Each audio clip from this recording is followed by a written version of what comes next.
What if the most sacred thing you could do with your spiritual life is make it genuinely yours? Not borrowed, not inherited without examination, not performed for approval, not maintained out of fear of what happens if you stop. Genuinely, honestly, courageously yours. There are millions of people right now who are asking questions they were never supposed to ask, who are sitting with doubts that they were taught to be ashamed of, who have walked away from something that was supposed to be sacred and found that walking away felt more like freedom than staying ever did. And there are millions more who never left, but who have quietly expanded beyond the walls they were given, who light candles and pull cards, talk to the moon, and still consider themselves deeply spiritual people, who have stopped waiting for permission to trust their own experience of the divine. This episode is for all of you. Today, we are going to talk about what is actually happening in the spiritual landscape of our world right now, about the difference between religion and spirituality, about the difference between a genuine spiritual community and a cult, about the documented history of how organized religion has been used to control, harm, and silence people, and about the extraordinary, scientifically documented, historically ancient, and deeply beautiful reality that there has never been only one path to the sacred. There have always been many paths, and you have always been allowed to walk your own path. We're going beyond horizons, where the mind and spirit meet, where the body finds its balance and the soul feels complete. Every story, every journey, every healing step we take, we're living life with purpose, with every breath we make. Beyond horizons, we rise. Welcome to Beyond Horizyns. I am CJ Sugita Jackson, and this is the show where we explore holistic wellness, ancient wisdom, modern science, and the kind of honest human conversation that the wellness and spiritual space desperately needs more of. I want to say something clearly before we begin, because this episode is going to go some places that require clarity of intention. This episode is not an attack on Christianity. It is not an attack on Judaism or Islam or any other faith religion. There are genuinely good, deeply loving, profoundly wise people within every one of those traditions, and their faith is real. Their relationship with the sacred is real, and their spiritual experience deserves the same respect I am asking for on behalf of everyone else. What this episode is willing to name honestly is the specific mechanism of spiritual coercion, the use of religious belief to control, shame, invalidate, and harm other people. That mechanism is not the same as faith, and it exists in varying degrees within every tradition that has ever been large enough to accumulate institutional power. This is a conversation about spiritual freedom for everyone, including the people who have been told that their seeking is dangerous, their questions are sinful, and their experience of the sacred outside approved channels does not count. It does count, and you count. And today, we are going to talk about why.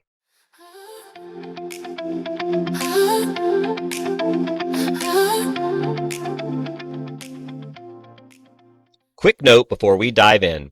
Horizyns is a holistic wellness marketplace and community platform launching in 2026. If you are a seeker, a creator, or a practitioner in this space, this is being built just for you.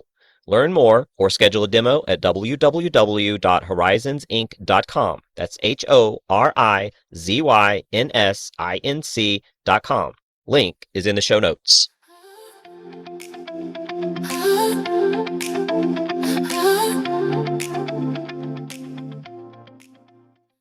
Let's begin where the deepest wisdom always begins, not with a single tradition's claims about itself, but with what all genuine traditions share when you look honestly at their most profound, foundational teachings.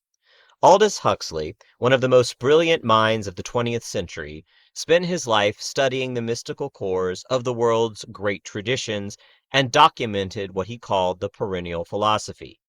His 1945 work of that title argues that beneath the surface differences of ritual, language, deity, and doctrine, the great mystical traditions of the world converge on a common experiential core. That reality is one, that the human capacity to directly experience that oneness is real and documentable. That this experience, whether it arrives through Christian contemplative prayer, Buddhist meditation, Sufi mystical practice, Kabbalistic study, shamanic ceremony, or pagan ritual in a forest, carries the same essential quality of profound connection, expanded awareness, and deep peace. Comparative religion scholar Houston Smith, whose work spans 6 decades and every major world tradition, reached the same conclusion through rigorous scholarship. The differences between traditions are real and meaningful. The underlying experiential terrain they are all navigating is the same terrain. All paths lead to the same mountain. That is not spiritual relativism. That is the considered conclusion of someone who studied the mountain from every direction. When I attended school to get my PhD, it was truly an eye-opening experience. I grew up in a military household with a base in Southern Baptist religion, but throughout time I realized none of this felt comfortable to me. One afternoon, toward the end of my PhD studies, we were told that we were going to be joined by some special guests. When they arrived, they were spiritual leaders from several different traditions from around the world. Buddhist monks, Catholic priests, rabbis, Wiccan priest and priestess, among several others. The main lesson that was taught through these leaders is that all paths lead back to the foundational practice of the sacred divine, no matter how you approached it. Your actions were just that, actions. How you practiced your faith was your own, as long as it brought you to your center of peace. They talked about how all religions form the base of a great tree. It is strong, with a human code of decency. Each spiritual path has its own version of a humanitarian code that practitioners live by, but they are all the same at their foundational core. The canopy of the tree is really all the different spiritual tradition branches that teaches us the wisdom of how to be good people and how to create a more humanitarian world.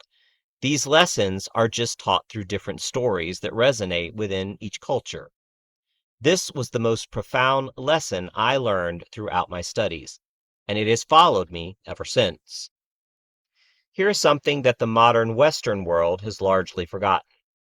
For the vast majority of human history, the idea of a single approved religion that everyone was required to follow was not the norm. It was the exception, and it was a relatively recent one. The ancient world was spectacularly spiritually diverse. The Egyptians honored hundreds of deities across thousands of years. The Greeks and Romans maintained rich polytheistic traditions alongside mystery schools offering initiatory spiritual experiences. The indigenous peoples of every continent maintained sophisticated and varied spiritual relationships with the natural world, their ancestors, and the divine forces they recognized in everything around them. The ancient Indians developed multiple schools of philosophy and practice simultaneously, from the devotional theism of Bhakti to the non-dual philosophy of Advaita Vedanta, to the atheistic rationalism of certain Buddhist schools, all coexisting within the same civilization. Paganism, in its broadest sense, refers to the pre-Christian and non-Abrahamic spiritual traditions of Europe, the Mediterranean world, and beyond.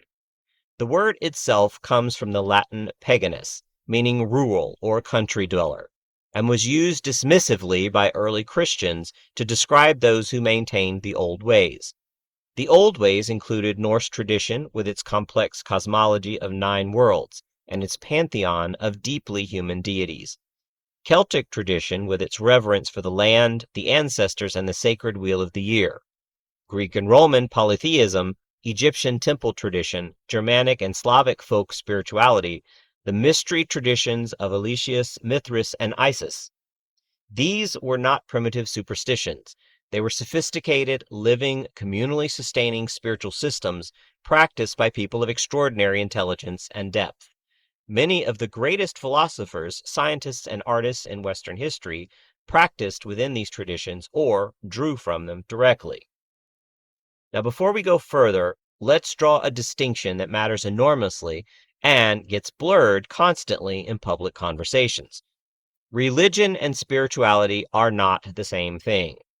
Religion is an institutional system.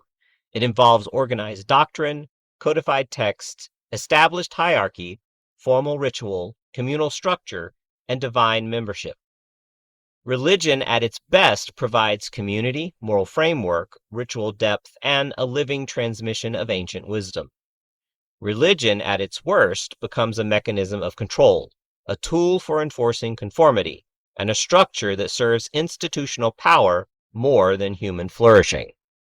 Spirituality is a direct, personal, experiential relationship with whatever the individual understands as sacred, transcendent, or deeply meaningful.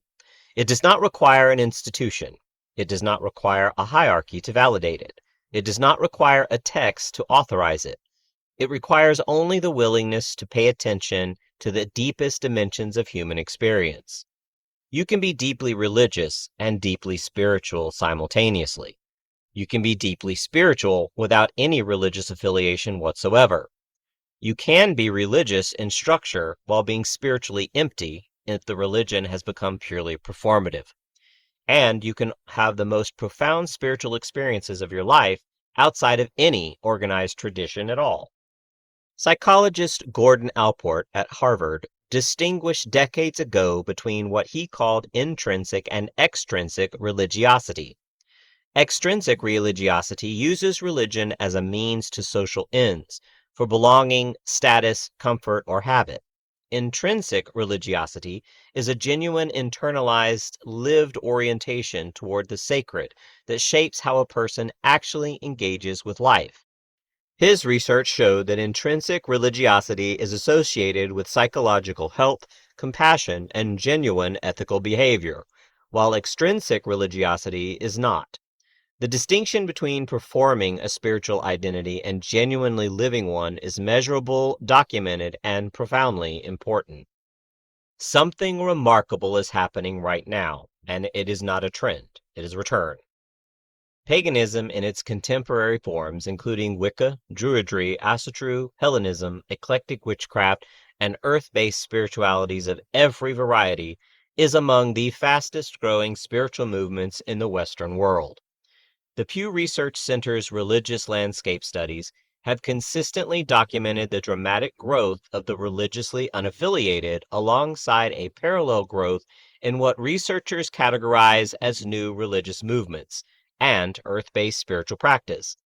Sociologist Helen Berger at Brandeis University, whose decades of research on contemporary paganism produced the landmark American Pagan Survey. It documented that contemporary pagans are overwhelmingly educated, psychologically healthy, politically engaged, and deeply ethical in their community orientation.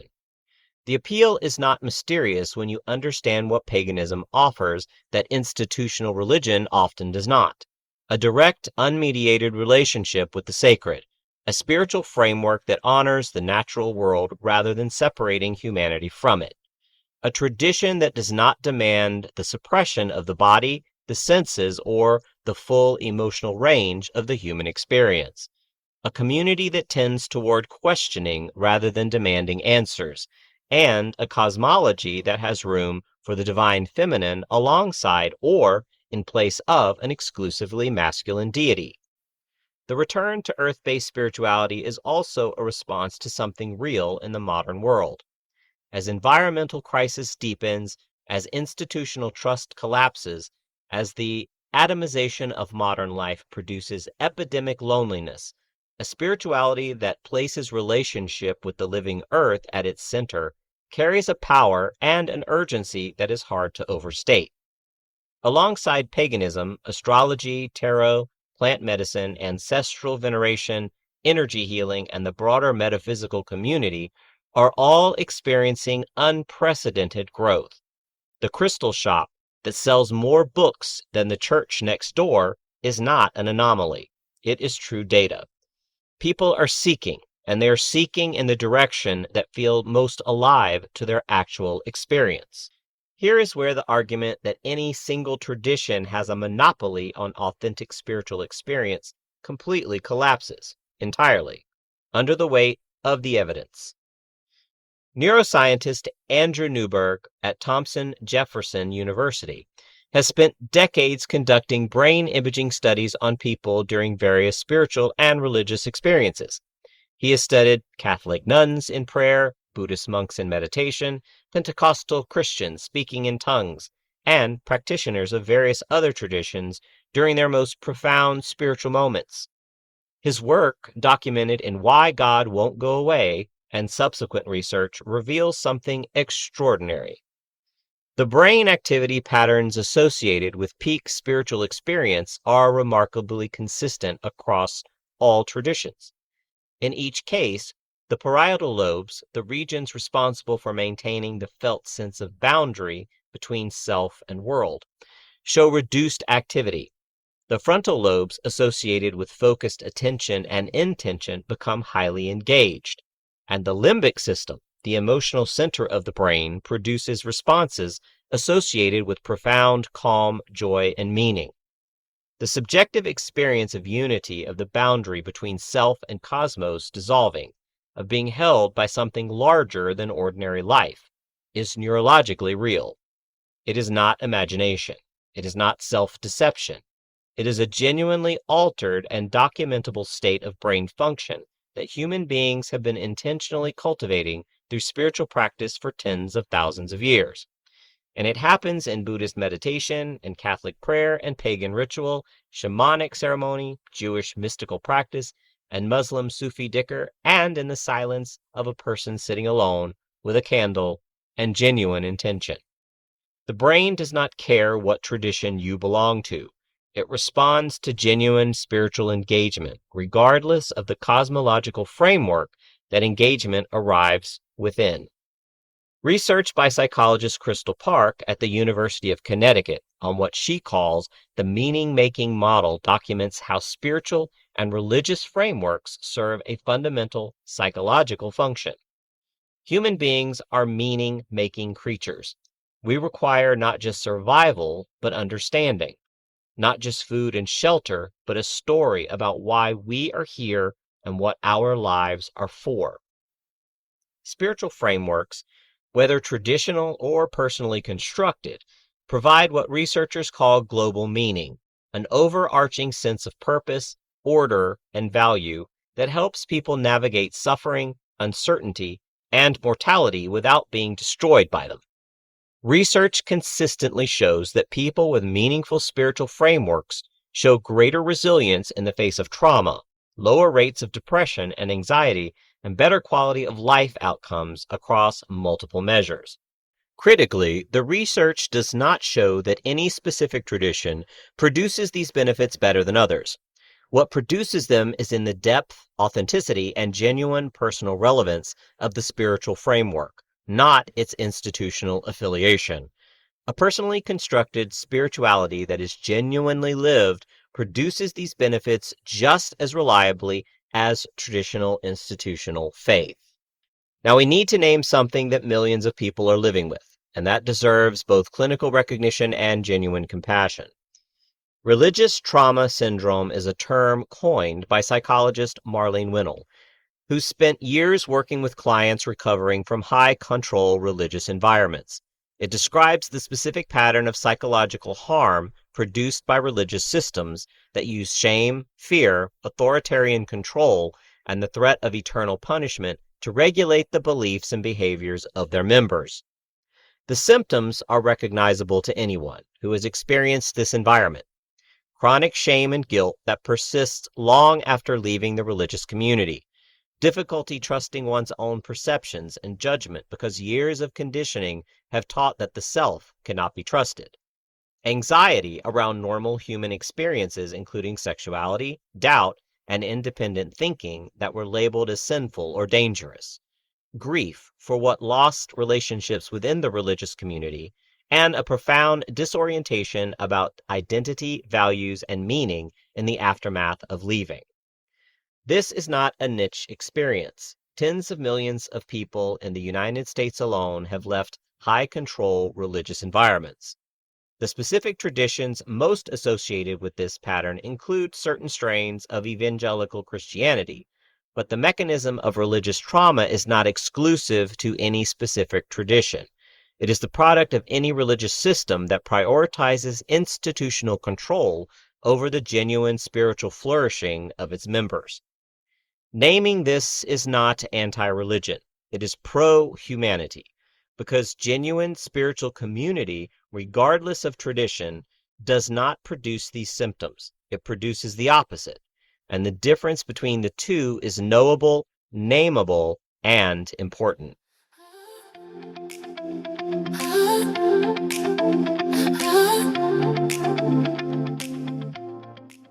This section requires care and honesty in equal measure, because we cannot have an honest conversation about the modern rise of alternative spiritual paths without acknowledging why so many people are looking for alternatives in the first place. The historical record of organized religion is extraordinary in both its beauty and its darkness. The great cathedrals of Europe, the Sufi poetry of Rumi, the profound philosophy of Maimonides, the compassionate social justice work carried by faith communities across centuries. These are real, they matter, and they represent the genuine best of what organized religion has offered humanity. And alongside that record sits another one that is equally documented and equally real.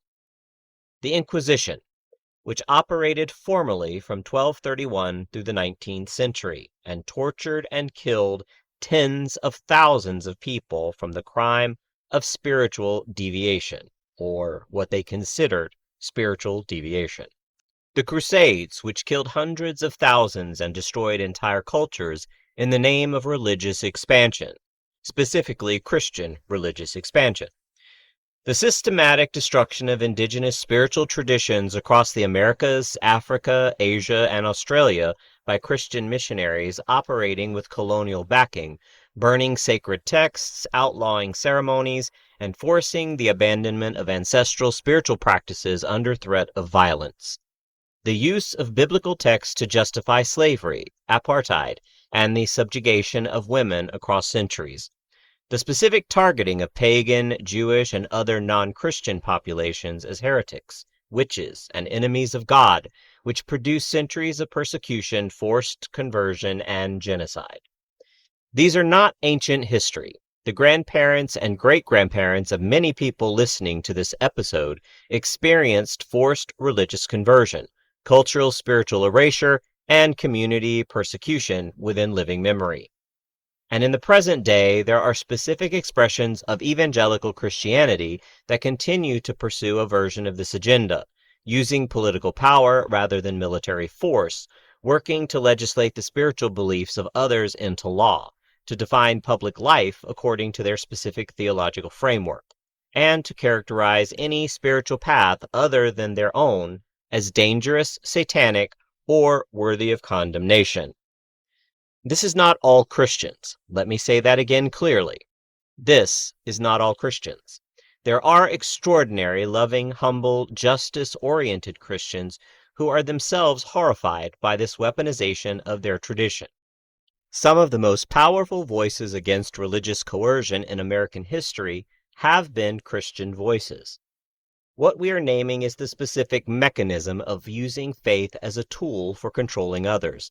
That mechanism is what deserves examination, criticism, and resistance, not faith itself. Judaism and Islam also deserve honest acknowledgement here. Both traditions have their own histories of both extraordinary wisdom and institutional harm. The same spectrum between the genuine seeking soul and the institution that has prioritized power over people exists within every tradition large enough to become an institution. Anti-Semitism, including religiously motivated anti-Semitism, has caused some of the most catastrophic harm in human history. Islamophobia and the harm caused by certain expressions of political Islamism are both real and both deserve honest address. The principle remains the same across every tradition. Faith that serves human flourishing is beautiful. Faith weaponized against human flourishing is something else entirely.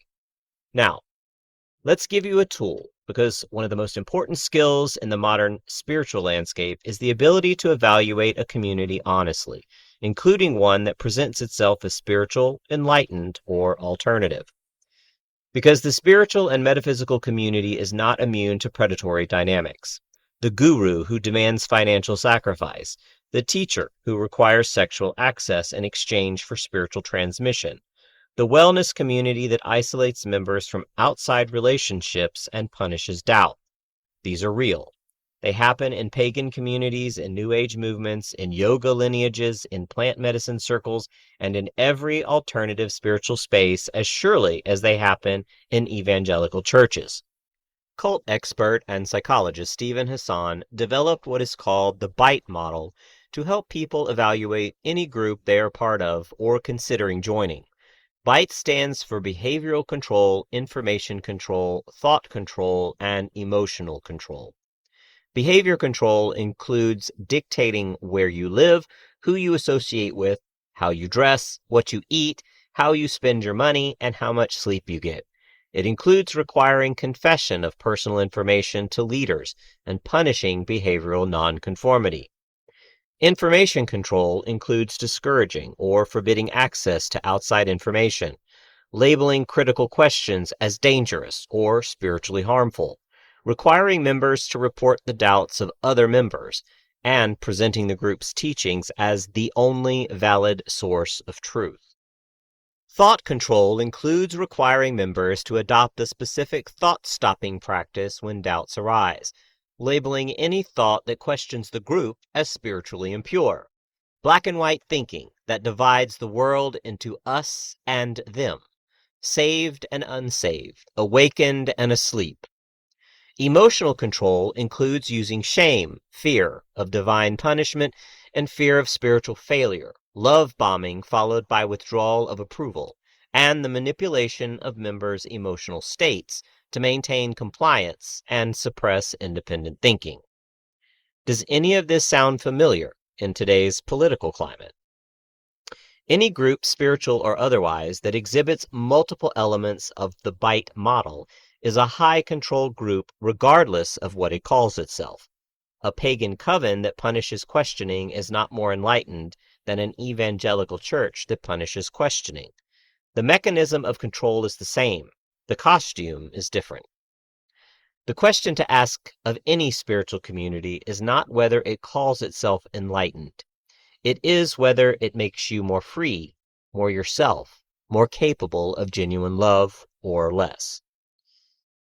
Your spiritual life is yours. No institution owns it. No tradition has authority over it. No person on earth has the right to tell you that your direct experience of the sacred is invalid because it does not match their ideological or theological framework. That is not relativism. It is the considered conclusion of the neuroscience, the comparative religious scholarship, the psychology of meaning-making, and thousands of years of genuine mystical wisdom from every tradition on earth. Here is a practical framework for building, deepening, or reclaiming your own authentic spiritual path. The most reliable data you have about what is spiritually real and meaningful is your own direct experiences, not someone else's interpretation of Scripture, not a tradition's official position on what kind of experience is valid. Your own felt sense of connection, meaning, awe, and the presence of something larger than ordinary consciousness. Begin there, where moments in your life have felt most genuinely sacred. What practices produce a felt sense of genuine connection rather than performed piety? What images, symbols, or beings carry numinous weight for you regardless of whether any tradition has officially sanctioned them? Those experiences are not delusions. They are the most honest spiritual data available to you. Neurologically, psychologically, and spiritually, they are real. Build from them. Practice 2. Learn the traditions with genuine curiosity. One of the great gifts of living in this historical moment is access. You can study the Hermetic tradition, the Norse cosmology, the Kabbalah, the Vedic philosophy, the Celtic Wheel of the Year, the Yoruba Ifa tradition, and the Sufi poetry of Rumi, all in the same lifetime without leaving your home. You can find genuine teachers in virtually every tradition, online and in person. Engage with this richness as a seeker rather than a consumer. The goal is not to collect spiritual aesthetics. It is to encounter genuine wisdom traditions on their own terms, to learn what they actually teach rather than what Instagram has decided they look like, and to find the threads that genuinely illuminate your own experience. The perennial philosophy suggests that all genuine traditions are pointing toward the same ultimate reality. That means every tradition has something to teach you about the territory you are navigating. Use them all as teachers. Practice 3. Find your community with discernment. Human beings are not designed for solitary spiritual practice. We are relational beings, and the most profound spiritual experiences tend to occur in the context of genuine community. Finding your community matters deeply. Use the BITE model as a framework. Any spiritual community worth belonging to should make you more free, not less. It should welcome your questions, not punish them. It should support your connections to the wider world, not isolate you from them. It should ask you to grow into more of yourself, not less. The contemporary pagan community, at its best, is organized around exactly these principles. The Wiccan Rede, often summarized as harm none and do what you will, places personal freedom and individual responsibility at the center of spiritual practice. The Druidic tradition emphasizes learning, service, and a deep relationship with the living world. The broader metaphysical community, at its most healthy, is characterized by genuine inclusivity, intellectual curiosity, and the understanding that no single path holds all the answers. Find the communities that embody these values. They do exist, and they are growing. Practice 4. Hold your beliefs with both conviction and humility. This is the practice that distinguishes genuine spiritual maturity from spiritual tribalism. You can hold your beliefs with deep conviction and personal commitment, while simultaneously holding them with enough humility to recognize that the sacred is larger than any single framework can fully contain.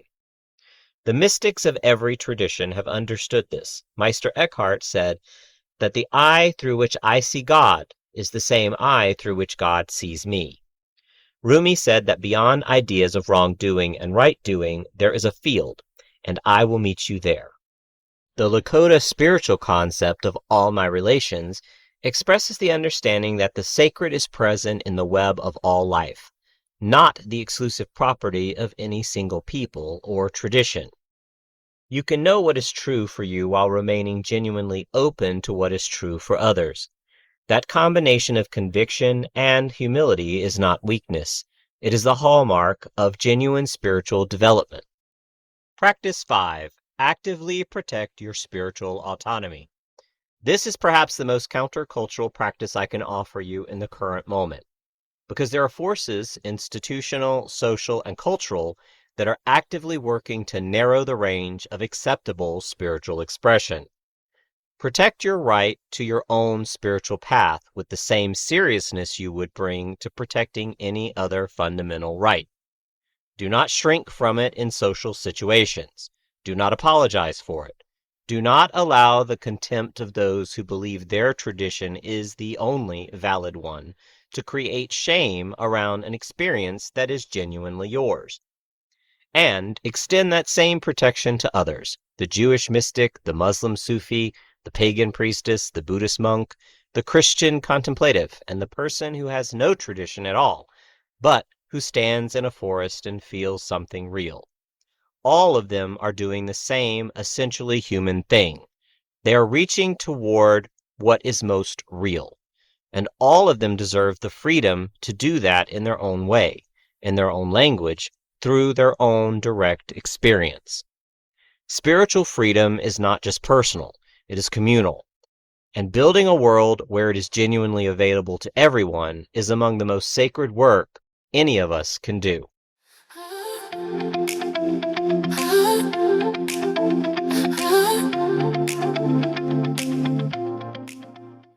This episode is brought to you by Tea for Peace Tranquility Lounge. Today's quick tip is simple and profound in equal measure. One of the most accessible ways to create a daily spiritual practice that is entirely your own, that belongs to no institution and requires no one's approval, is a tea ritual. Research on ritual behavior published in Current Directions in Psychological Science shows that consistent daily rituals, even very simple ones, reduce anxiety, increase sense of control, and create reliable access to states of focused presence. The act of preparing and receiving a cup of tea with genuine intention is a complete spiritual practice. It asks for nothing but your presence. It belongs to every tradition and to none, and it meets you exactly where you are. Tea for Peace Tranquility Lounge is built for exactly this kind of personal, intentional, ritual-centered wellness. Find us through the link in the show notes and make yourself a cup today with the full knowledge that what you are doing is genuinely sacred.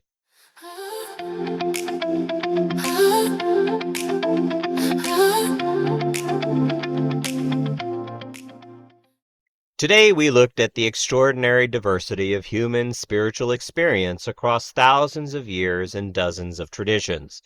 We looked at the neuroscience that confirms what the mystics have always known, that genuine spiritual experience is neurologically real, deeply beneficial, and available through more paths than any single tradition can contain. We looked honestly at the history of religious control and harm without pretending it did not happen, and without using it to condemn the millions of genuinely good and loving people, whose faith has given them beauty, community, and meaning. We gave you a framework, the BITE model, for evaluating any spiritual community with the clear eyes, because the sacred deserves to be held in spaces that are genuinely free, rather than covertly controlling. And we explored the remarkable, growing, ancient, and thoroughly modern movement of people who are returning to earth-based spirituality, to paganism in its many forms, to the metaphysical and alternative spiritual paths that the dominant culture has tried for centuries to suppress, and finding there something that feels, for the first time, like a genuine home. Here is what I want you to hear as we close today, and I want you to let it actually sink in. You do not need permission. You do not need an institution to validate your experience of the sacred. You do not need a clergy member to tell you whether your prayer reached anything. You do not need a doctrine to authorize the connection you feel when you stand in a forest, or light a candle, or pull a card, or even look at the moon and feel something is looking back. Those experiences are yours. They are real, they are ancient, they are human, and they are sacred precisely because they are genuine. The most spiritually radical act available to you right now is not joining the right tradition or performing the right ritual or saying the right words. It is trusting in yourself. It is allowing your own experience of the divine to be real without waiting for someone else to confirm it. It is building a spiritual path that is honest, living, and genuinely yours. You were not born into a religion. You were born into a universe that is sacred from edge to edge. And every path that leads you toward genuine love, genuine wisdom, genuine connection with the living world is a valid path home. The world is waking up. The numbers show it. The crystal shops and the coven circles and the astrology apps and the meditation retreats and the pagan festivals and the metaphysical communities that are growing everywhere right now, they are not a trend. They are a return to something older than any single religion, something that was always true and that no amount of institutional power has ever been able to permanently suppress. The human soul knows how to find its way home. It always has. And it does not need anyone's permission to begin. If this episode gave you something to think about, please follow the Beyond Horizyns podcast wherever you are listening so you never miss a future conversation. And come join our Horizyns community at www.horizynsinc.com. That's HORIZYNSINC.com, where you can meet like-minded individuals, find amazing products, and take workshops from our many curated vendors. Each week, we explore new ideas, traditions, and perspectives that help us live more balanced and meaningful lives. Thank you for being here. Thank you for doing the kind of work that takes courage. And until next time, keep exploring what lies beyond the horizon. We're going beyond horizons, where the mind and spirit meet, where the body